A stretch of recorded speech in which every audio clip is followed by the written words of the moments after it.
l'éléphant et le ballon magique de l'école.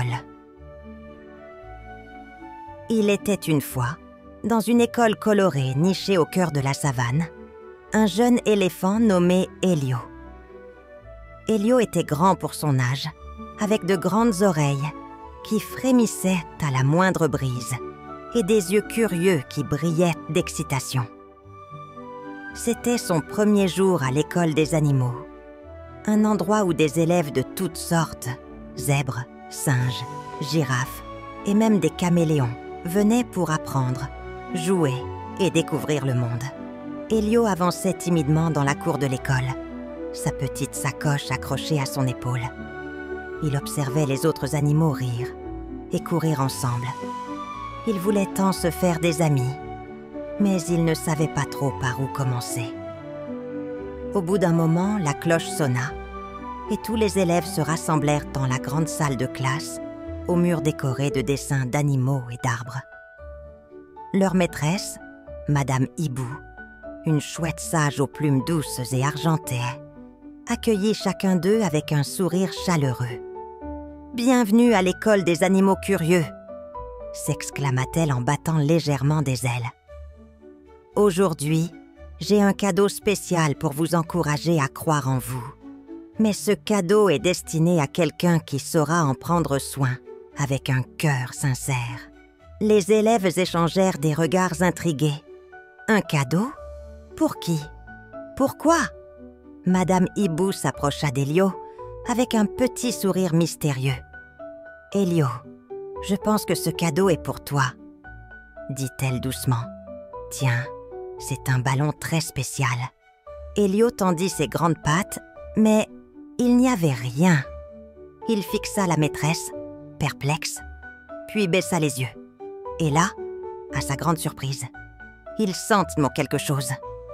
Un léger poids, une forme ronde et douce flottait dans ses pattes, comme un ballon. Il n'était pas vide. C'était bien là, même si personne ne le voyait. Elio éclata de rire, émerveillé. Il fit rebondir le ballon invisible sur le sol. « Poc! Poc !» Il sentit le contact du ballon contre le sol et contre ses pattes. « Oh, merci, Madame Hibou, il est incroyable !» s'exclama-t-il en sautillant de joie. Les autres animaux, eux, restèrent silencieux. Luna la girafe fronça les sourcils. Max le singe grimaça d'un air sceptique. « Mais il n'y a rien du tout !» chuchota Luna à Max. « Il fait semblant, c'est sûr !» répondit Max en ricanant. Elio, trop occupé à jongler avec son ballon invisible, ne remarqua pas leur chuchotement. Il était tellement heureux qu'il courut vers ses nouveaux camarades. « Regardez, les amis, vous avez vu mon ballon magique ?» dit-il en le lançant en l'air. Max leva les yeux au ciel. « Quel ballon ?» demanda-t-il en croisant les bras. Elio rit. « Mais celui-ci, regardez, il rebondit !» Il lança le ballon invisible vers Max. Max fit un pas de côté pour l'éviter, mais se rendit compte qu'il n'y avait rien. Pas de ballon, pas d'ombre, pas de bruit. Rien du tout. Les autres animaux éclatèrent de rire. « Ah ah, il joue avec de l'air !» se moqua Max. Elio s'arrêta, son sourire s'effaçant peu à peu. « Mais c'est un vrai ballon, je le sens, je le vois !» murmura-t-il confus. Luna s'approcha, curieuse malgré elle. « Tu es sûre que tu ne fais pas semblant? Peut-être que tu veux juste te rendre intéressant ?» dit-elle d'un ton moqueur. Le cœur d'Elio se serra. Il ne comprenait pas pourquoi ses camarades ne voyaient pas ce qu'il voyait. Le ballon était là. Il pouvait le sentir, le toucher, le lancer. C'était réel pour lui. Mais face au rire des autres, Elio commença à douter. Peut-être que c'était son imagination. Peut-être que le ballon n'était pas si magique après tout. À la fin de la journée, Elio s'assit seul sous un grand baobab, son ballon invisible posé à côté de lui. Il le caressa doucement, sentant toujours sa forme ronde sous sa patte. « Pourquoi ne peuvent-ils pas te voir ?» soupira-t-il. Tu es pourtant bien là. Madame Hibou, qui avait observé la scène de loin, s'approcha en silence. Elio, dit-elle doucement. Parfois, les choses les plus précieuses sont celles qu'on ne peut pas voir. Ce n'est pas parce que les autres ne les voient pas qu'elles n'existent pas. Ce ballon est spécial. Il est visible pour ceux qui croient en lui. Elio leva les yeux vers elle, un peu rassuré. « Mais c'est difficile quand tout le monde se moque de moi, » murmura-t-il. « Je sais, mon petit, » répondit Madame Hibou en souriant. « Mais la vraie magie commence toujours par la confiance en soi. » Elio serra son ballon invisible contre lui. Peut-être qu'il était spécial après tout. Peut-être qu'il devait juste apprendre à croire en lui. Peu importe ce que les autres pensaient. Le lendemain, il décida de retourner à l'école avec un nouveau défi en tête. Prouver à ses amis que la magie existait, même si elle était invisible.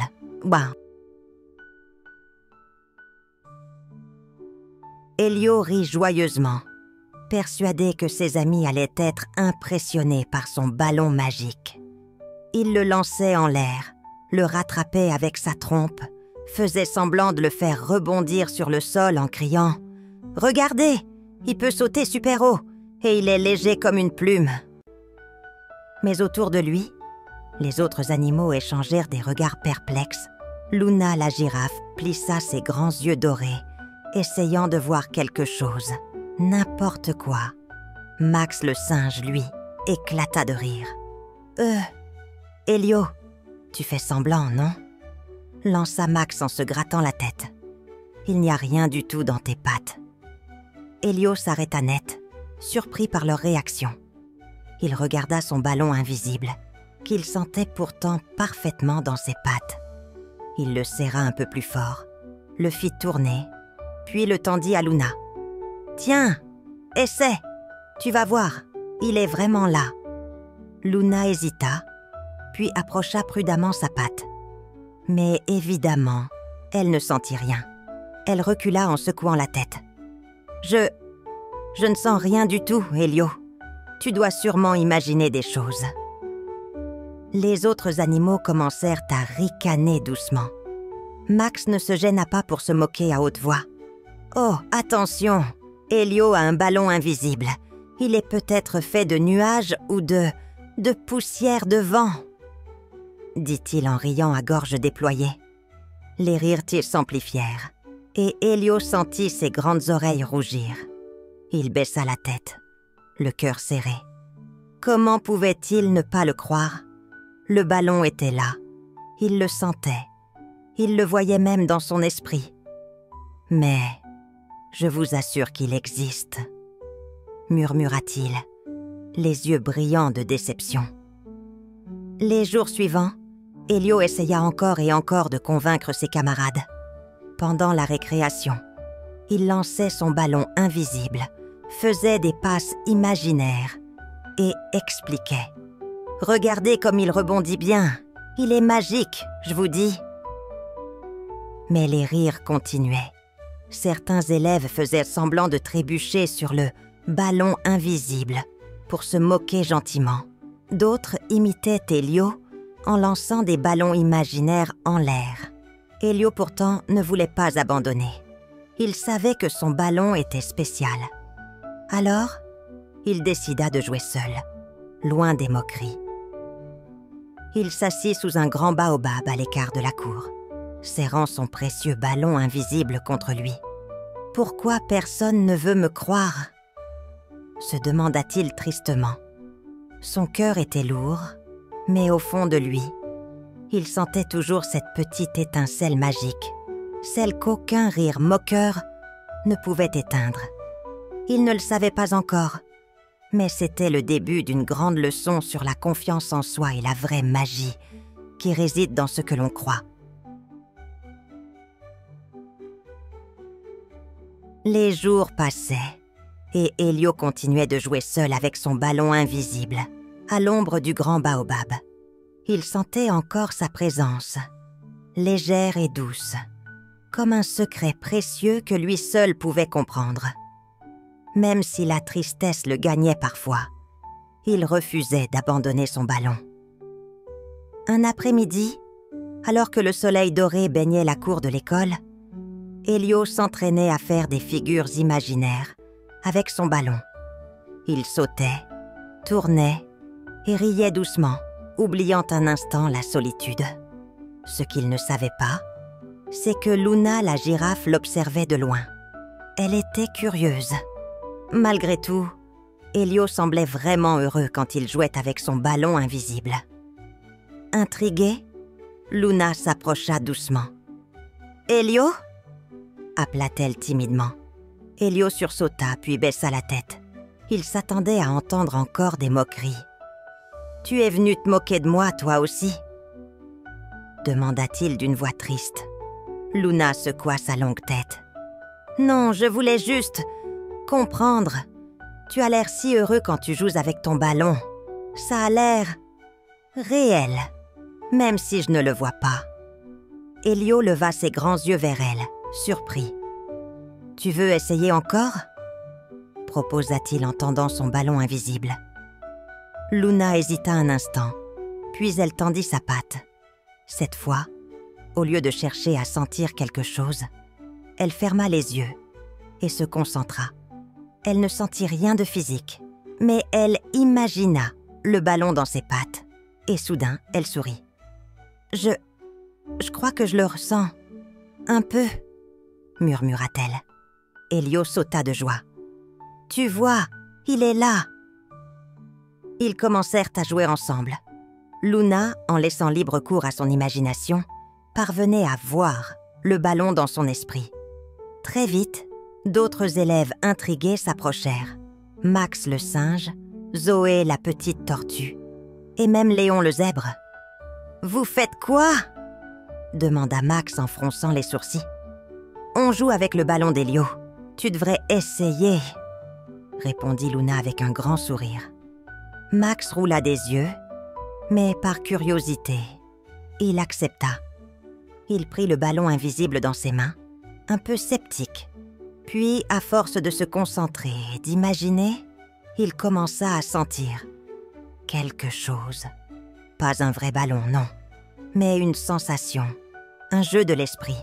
« Hé, c'est amusant en fait !» s'exclama-t-il en riant. Peu à peu, tous les élèves se joignirent à eux. Le ballon invisible d'Elio devint le jeu le plus populaire de la cour de récréation. Les animaux comprirent que, parfois, il suffisait de croire et d'imaginer pour rendre l'invisible magique. Elio n'était plus seul. Il avait partagé sa magie, celle qu'il portait en lui depuis le début.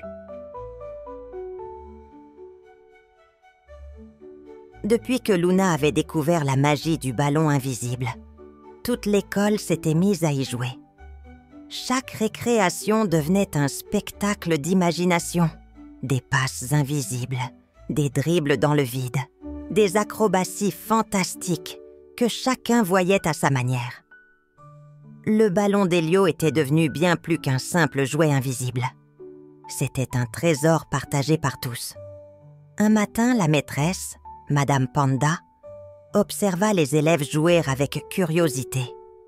Intriguée par leurs rires et leurs mouvements étranges, elle s'approcha d'Elio et lui demanda « Que faites-vous, les enfants?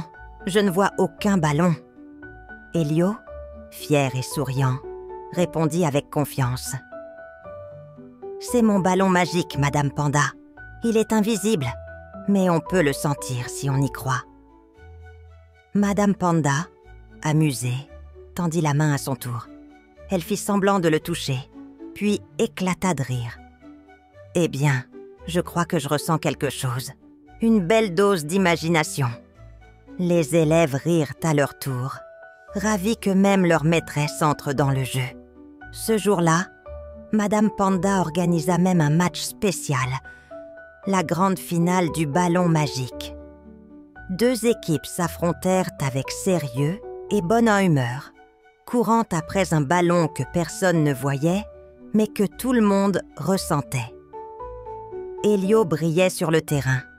Il faisait des passes précises, des dribbles incroyables et des sauts impressionnants. Ses amis le soutenaient, riaient avec lui, et tous s'amusaient comme jamais auparavant. À la fin du match, qu'importe qui avait gagné, tout le monde était victorieux. Ils s'assirent en cercle, essoufflés mais heureux. Luna tapota l'épaule d'Elio et dit « Tu vois, Elio, ton ballon est vraiment magique. Il nous a tous réunis. » Max ajouta en souriant « Je pensais que tu inventais des histoires. Mais en fait, c'est grâce à toi qu'on a découvert un jeu extraordinaire. » Elio sourit, les yeux brillants de fierté.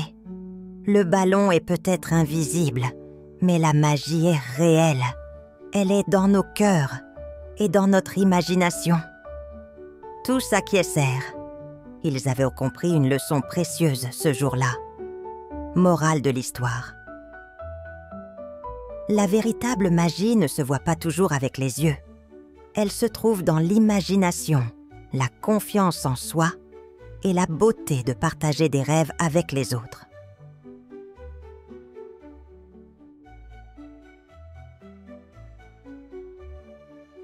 Merci d'avoir écouté notre histoire. Pour nous soutenir et découvrir d'autres récits fascinants, visitez notre page Ko-fi. Chaque geste compte et nous aide à continuer à créer pour vous. Le lien est dans la description. N'oubliez pas d'abonner, petits amis. À bientôt!